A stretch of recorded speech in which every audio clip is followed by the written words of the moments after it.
Sí, continuamos acá en su espacio informativo de todos los martes, conociendo el registro público. Cuando nos acercamos ya a las 5 de la tarde, 4 y 55 minutos de la tarde, vamos entonces a continuar desarrollando el tema que teníamos pautado para el día de hoy, hablando un poco sobre lo que es el contrato de opción a compra, hablando hoy sobre esas resoluciones que ha venido dictando el Banco Nacional de Vivienda y Hábitat, específicamente la resolución número 10 y la resolución número 11, publicadas en la Gaceta Oficial de la República Bolivariana de Venezuela en fecha, vamos a ver, 21 de febrero del 2013, bajo el número 399.793. Bajo estos datos, bajo estos números, se publicó entonces en Gaceta unas resoluciones que dicta la Consultoría Jurídica del Banco Nacional de Vivienda y Hábitat para, de una u otra manera, dejar claro algunos puntos que están establecidos en la Ley de Régimen Prestacional de Vivienda y Hábitat del 31 de julio del 2008. Bien, hablamos un poco entonces sobre lo que era el contrato de opción como aquella posibilidad que el vendedor le da al comprador para que en un determinado espacio de tiempo y bajo unas condiciones específicas pueda dar una inicial y un lapso para que pueda cancelar la totalidad de ese crédito. Ese dinero que la persona va a buscar lo puede buscar a través de cualquier institución pública. Hablábamos de que el organismo público o la institución financiera por excelencia para ubicar estos recursos serían en tal caso las instituciones bancarias, ¿no? También se puede dar el caso de que usted pueda adquirir viviendas a través de cajas de ahorro, algunas instituciones como el Servicio Autónomo de Registro y Notaría, caja de ahorro de los jueces, etcétera. Pues, a través de cajas de ahorro también es factible, ¿no?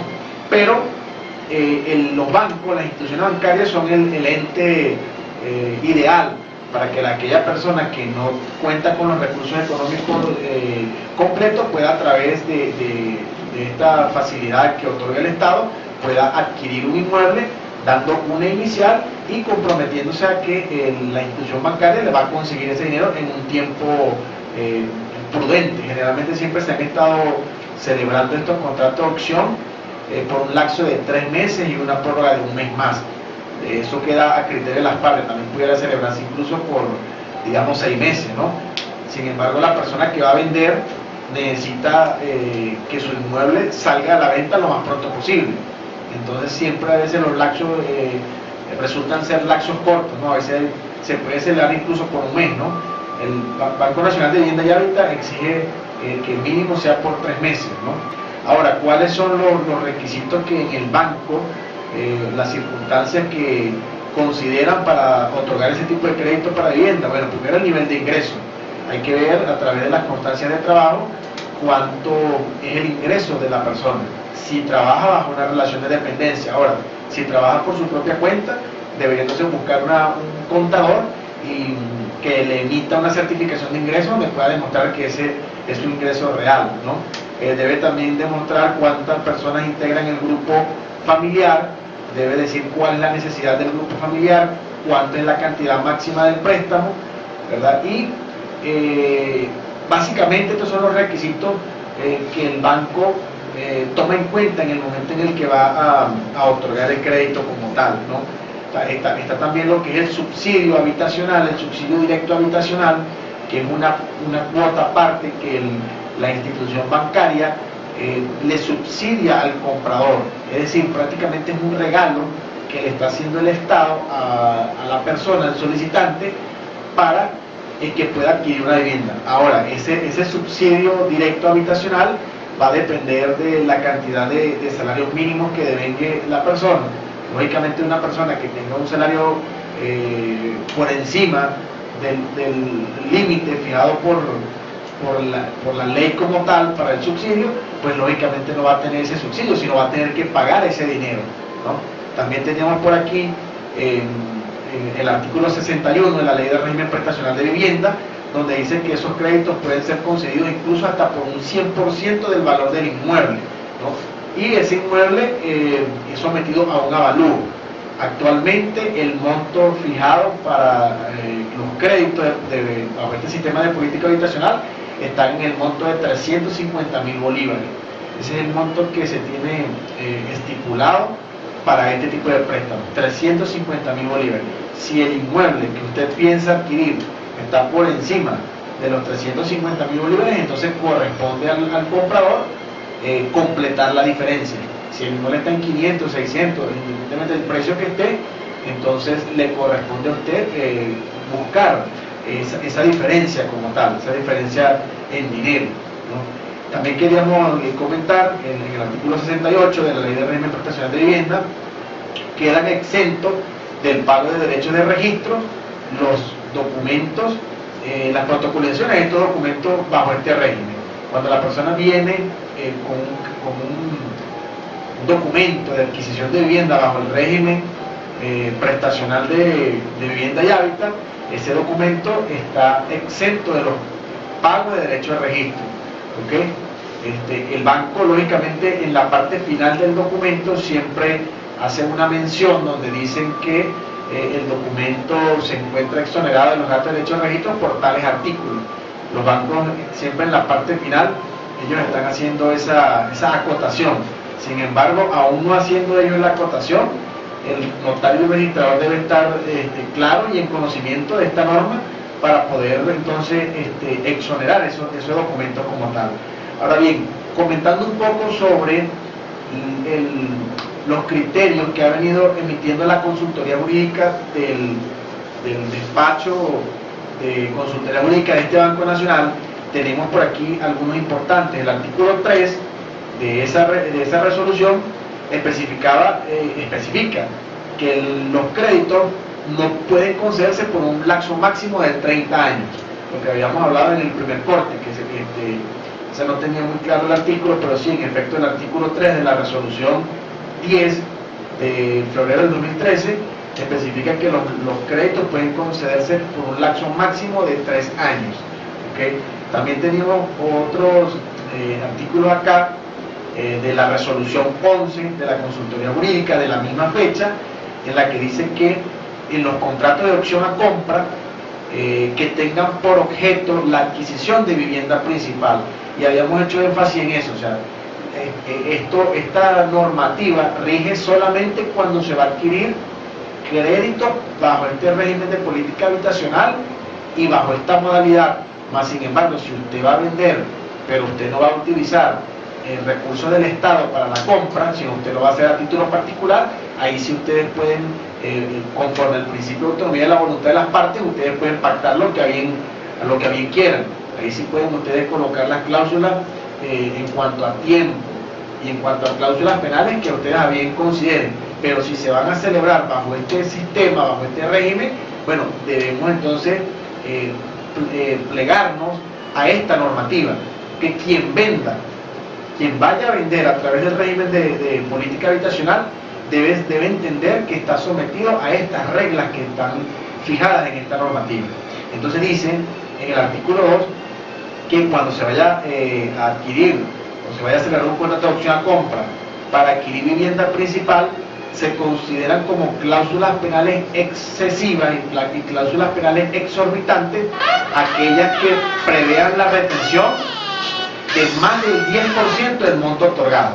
Es decir, si nosotros estamos comprando una vivienda de 500.000 bolívares, por dar un monto X, y yo estoy dando 100.000 bolívares como un monto inicial, entonces en el contrato no se puede establecer, de conformidad con esta norma, que a mí me pueden retener más del 10% del dinero que yo otorgué. Si yo otorgué 100.000 bolívares, entonces, y mi crédito no se da por X circunstancias, yo puedo perder el 10% de 100 millones, serían 10.000 bolívares.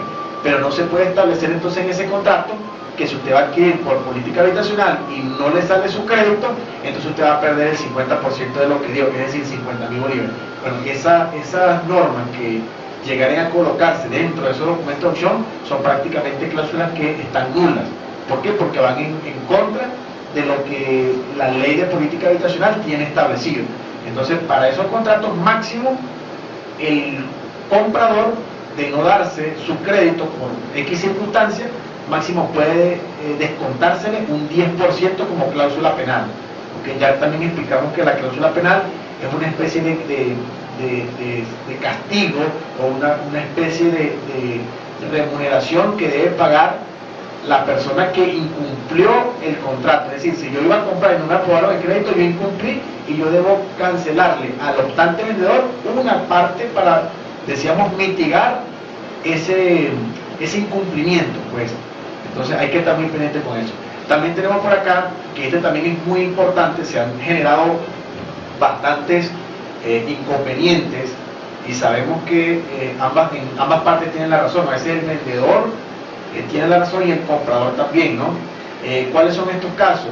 En los casos en los que el vendedor, el comprador, ha cumplido toda su normativa, ha presentado todos sus recaudos en el banco, su certificación de ingresos, su constancia de trabajo, su referencia bancaria, ha presentado todos sus requisitos, pero por X circunstancia, en Caracas, el organismo a quien le corresponde bajar los recursos económicos al operador financiero, es decir, al banco, por X circunstancia a veces esos recursos no han llegado.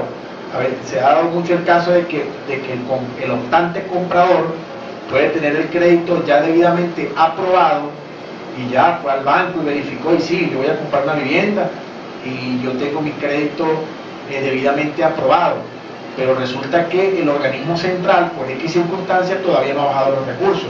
Entonces el vendedor necesita su dinero, el vendedor, a medida que va transcurriendo más días y va pasando el tiempo, pues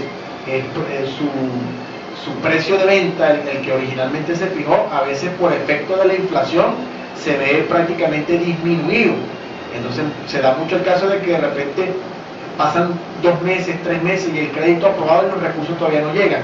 Entonces el vendedor a veces de manera unilateral pretende decir, no, bueno, ya pasó el tiempo, yo ya no te voy a vender. No te quiero vender porque bueno, ya el inmueble aumentó de precio, ya esto no vale 500.000 bolívares, sino ya esto vale 800.000 bolívares. Entonces, de cometerse esta situación, de generarse este tipo de situaciones, el vendedor está prácticamente incumpliendo el contrato. ¿Por qué? Porque ya no es una causa imputable al comprador el hecho de que el Banco Nacional de Vivienda y Hábitat en Caracas, en la sede central, no baje los recursos. Yo como comprador cumplí con toda la normativa que me exige la ley, que me exigiste como vendedor, pero no soy culpable de que de repente el instituto a nivel nacional no haya bajado los recursos. Entonces, en esos casos, pues, prácticamente uno pues pudiera darle la razón a los dos, ¿no? El vendedor, porque bueno, yo te di 3 meses y ya han pasado 6 meses y todavía el inmueble todavía no me has cancelado el resto del dinero. Pero el comprador tampoco tiene ningún tipo de responsabilidad porque no es una causa imputable a su persona. Él simplemente entregó todos sus recaudos en el banco y está debidamente aprobado, solamente falta que el instituto baje los recursos, que es lo que es importante para el vendedor como tal. Ahora bien, este artículo dice que solo cuando exista responsabilidad de alguna de las partes se puede rescindir del contrato, es decir, se puede dejar ir sin efecto de manera unilateral, solo cuando hay un incumplimiento por parte imputable al comprador como tal. Pero si el incumplimiento proviene por causas imputables al instituto, entonces lamentablemente el contrato no puede dejarse sin efecto. Entonces, ¿qué se puede generar acá? ¿Cuáles son las situaciones que se pueden generar acá? Y por eso la importancia de que la persona al momento de celebrar un contrato de opción lo registre. ¿Por qué? Porque si la persona registra el contrato en la oficina de registro público de la jurisdicción, va a existir una nota marginal en el documento que acredita la propiedad donde dice que se celebró un contrato de opción, mientras que si se hace por notaría, aquí puede no aparecer nada. Bueno, de hecho no va a aparecer nada en los tomos, en los protocolos que llevamos nosotros acá en el registro, y la persona pudiera incluso saltar esa opción e irse directamente y hacer una venta por vía de registro público. Y el registrador lógicamente le va a dar curso porque al no tener nosotros ninguna nota marginal estampada en el libro que nos haga conocer de esa opción, entonces prácticamente la operación es válida dentro del registro público.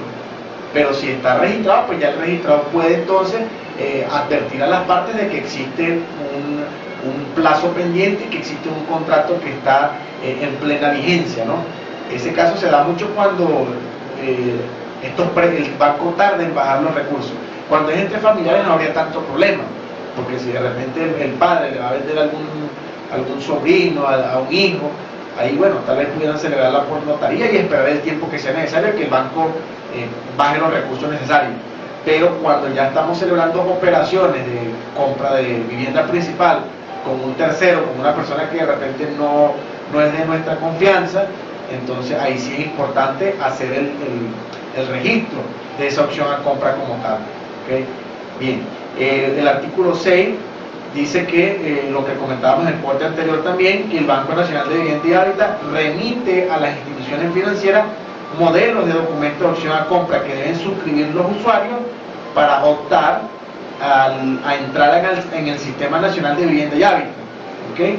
Con recursos lógicamente del Fondo de Ahorro Habitacional para la Vivienda, porque eso lo dice el artículo 6, y los formatos ya los tenemos acá en el registro público, así que cualquier persona que vaya a celebrar contratos de opción, vaya a vender bajo esta modalidad para presentar créditos ante las instituciones bancarias, bueno, ya tenemos el modelo acá y nosotros lo vamos a tener allí en la carterera y se lo vamos a poder suministrar a cualquier persona que así lo necesite.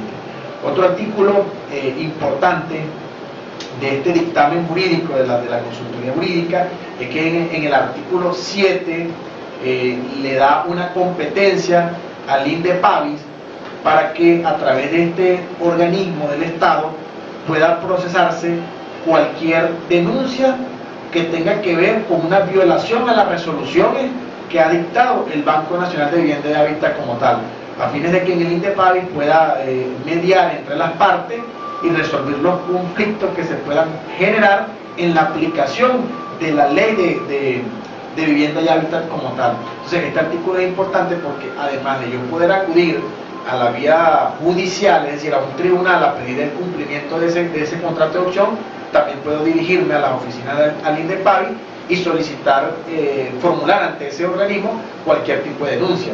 De repente la persona me quiere aumentar a mí 50.000, 100.000 bolívares fuera del precio que ya se haya pactado. Bueno, yo puedo ir directamente al Instituto de Defensa del Consumidor, que es aquí el INDEPAVIS.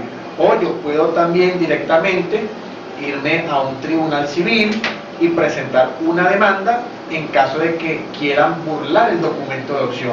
¿Por qué? Porque hay un artículo que es muy claro, que es el artículo 1167 del Código Civil, que especifica que en el contrato, si una de las partes no ejecuta una obligación, la otra puede reclamar judicialmente la ejecución del contrato o la resolución del mismo. En el caso de la opción, si yo soy el comprador y tú no me quieres vender, tú eres el que está incumpliendo el contrato, entonces en base a este artículo yo puedo demandar por vía judicial y puedo solicitar que se cumpla con el contrato y que se me venda en las mismas condiciones en las que se pactó originalmente. ¿Okay? Y puedo pedir dentro de esa demanda lo que se le conoce como una medida cautelar, es decir, una medida de aseguramiento de ese juicio, y puedo solicitar una medida de prohibición de enajenar y gravar sobre el bien inmueble que está siendo objeto de litigio. Si usted me vendió, me dio una opción a compra, todavía no me ha vendido, vamos a hablar que hay una opción pendiente. Si usted me ofertó el inmueble y yo busqué el dinero y estamos listos para la firma del documento, y puede que circunstancia, si usted ya después se arrepiente y no me quiere vender, porque bueno, ya me quiere vender a un precio superior al que fijamos inicialmente, entonces yo pudiera demandar y pedir como medida cautelar, como medida de aseguramiento de ese juicio, pudiera pedir esa prohibición de enajenar y gravar. ¿Qué es la prohibición de enajenar y gravar? Es un oficio que emite, o es una medida que emite el tribunal que está conociendo la causa, dirigido al registrador, a fin de que el registrador estampe en ese protocolo, en ese tomo, una nota que especifique que ese inmueble no podrá ser vendido ni podrá ser objeto de ningún gravamen hasta tanto el juicio no se resuelva. Entonces el vendedor que incumplió no podrá disponer del inmueble hasta tanto ese juicio, ese proceso judicial no se resuelva. Porque entonces es una medida como de presionar a aquella persona que quiera incumplir un contrato de opción a compra. Como lo habíamos dicho, los contratos tienen fuerza de ley entre las partes. Lógicamente, en el momento en el que nosotros nos vinculamos a través de un contrato, ya sea de opción a compra, de venta, cualquier tipo de contrato, en el momento en que nosotros nos vinculamos con un contrato, bueno, ese contrato tiene fuerza de ley entre nosotros, no está allí simplemente para nosotros firmar y decir que sí lo hicimos, no, eso tiene unas consecuencias jurídicas, ¿no? Que nosotros, en caso de cualquier violación a una estipulación de un contrato X, podemos acudir a la vía del tribunal a pedir que se nos restituya y que se nos cumpla con las condiciones que fueron pactadas originalmente.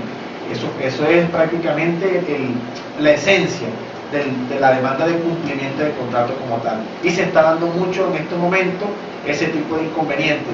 De repente yo te vendí un inmueble, una casa, te la vendí en 300.000 bolívares, y por X circunstancias han pasado 6 meses, 8 meses, el Banco Nacional de Vivienda y Hábitat no ha bajado los recursos, entonces la persona no entiende que al momento de dar en venta o de optar, de hacer esa opción bajo ese sistema, se está prácticamente sometiendo a las condiciones que están establecidas allí en esa ley como tal. Aquí en La Quebrada, en este registro, se dio la semana, hace 15 días aproximadamente, un caso bastante curioso, ¿no? Una persona que pretendía o pretenden hacer una negociación a través de política habitacional y necesitaban realizar un documento de opción a compra y por no leer el documento que se había ordenado redactar al abogado, habían presentado un documento de venta pura y simple. Entonces la persona no había leído el documento y casi que vende el inmueble de venta pura y simple cuando realmente lo que quería era hacer una opción. Eso también, ¿por qué sucede? Porque muchas veces las personas no se toman la amabilidad de leer las cosas que van a firmar. Nosotros antes de firmar cualquier trámite, cualquier documento, sobre todo a nivel de notaría y registro, es importante que las personas lean el documento antes de celebrar las operaciones. Y aquí se da mucho el caso que las personas vienen a firmar y ni siquiera han leído el documento, cuando esto deberían realizarlo previamente. Deberían haber leído el documento antes de venir a firmar. Muchas veces leen el documento como están en la mesa sentados, a punto ya de estampar su firma. También se ha dado el caso muchas veces que van a firmar y en ese momento no están de acuerdo con el documento y se niegan a firmar. Eso suele suceder mucho. Entonces las personas tienen que acostumbrarse a que al momento de firmar cualquier documento, cualquier papel, debe estar muy pendiente y leerlo. Así el documento esté en letras muy pequeñas, bueno, pero hay que acostumbrarse a leer porque no sabemos cuál puede ser el contenido, y después que usted estampe la firma, ya ¿quién puede alegar en contra de eso? Ya después que se firmó, ya eso prácticamente adquiere fuerza de ley. Entonces la persona tiene que estar muy atenta a cualquier tipo de documentación que se le ponga para poder firmar. Bien, 5:19 de la tarde, vamos a un corte musical, vamos a suministrar el número telefónico para cualquier sugerencia y cualquier duda que pueda presentarse en el día de hoy. Para eso tenemos el 0416-071-8599, repetimos, el 0416-071-8599 para cualquier sugerencia, cualquier pregunta en relación al tema que estamos tratando el día de hoy, que es el contrato de opción a compra. En el próximo corte vamos a estar hablando un poco sobre la certificación de gravamen, que es uno de los requisitos que exige el banco también para el procesamiento de las adquisiciones de vivienda, y vamos a hablar también un poco sobre estas ventas que se realizan entre familiares. Vamos a un corte musical y ya regresamos.